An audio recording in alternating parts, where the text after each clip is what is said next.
Au nom du Père, du Fils et du Saint-Esprit. Amen. Ô Seigneur, envoie ton esprit, qui renouvelle la face de la terre. Évangile de Jésus-Christ selon saint Jean.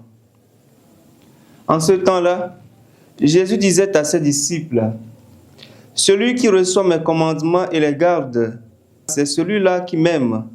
Et celui qui m'aime sera aimé de mon Père. Moi aussi je l'aimerai et je me manifesterai à lui. » Jude, non pas Judas l'Iscariote, lui demanda, « Seigneur, que se passe-t-il?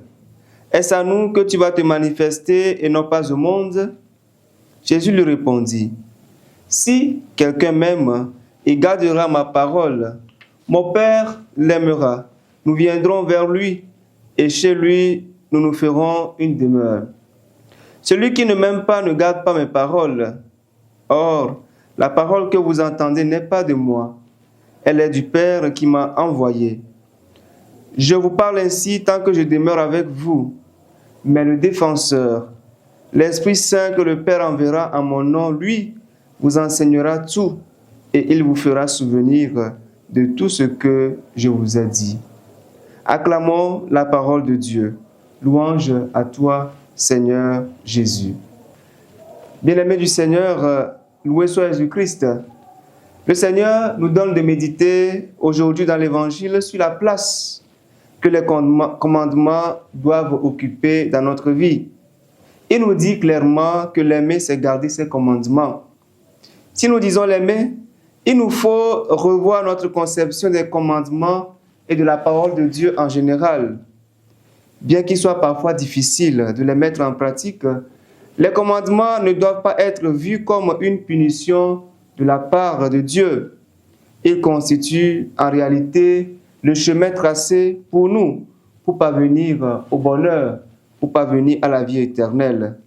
Sans les commandements, nous trouverions dans un système de navigation à vue, sans bien savoir comment aller vers Dieu. C'est par amour que le Seigneur nous montre le chemin en nous donnant ses commandements. À travers le vécu de la parole et le respect des commandements, Dieu se manifeste dans notre vie. Notre amour pour lui doit nous conduire donc à aimer ses commandements, car il reflète la personne de Dieu et l'image de ce qu'il veut que nous soyons. La parole de Dieu est vivante, elle nous libère, elle nous console, elle nous rassure et elle nous conduit. Lorsque nous accueillons, aimons et mettons les commandements en pratique, nous faisons l'expérience concrète de Dieu. C'est en vivant les commandements et la parole de Dieu que l'homme peut contempler son visage et le rendre présent dans la vie au quotidien. Demandons au Seigneur aujourd'hui la grâce d'accueillir sa parole, de l'aimer et de l'incarner dans notre vie au quotidien. Que sa grâce nous accompagne en ce jour, au nom du Père et du Fils et du Saint-Esprit. Amen.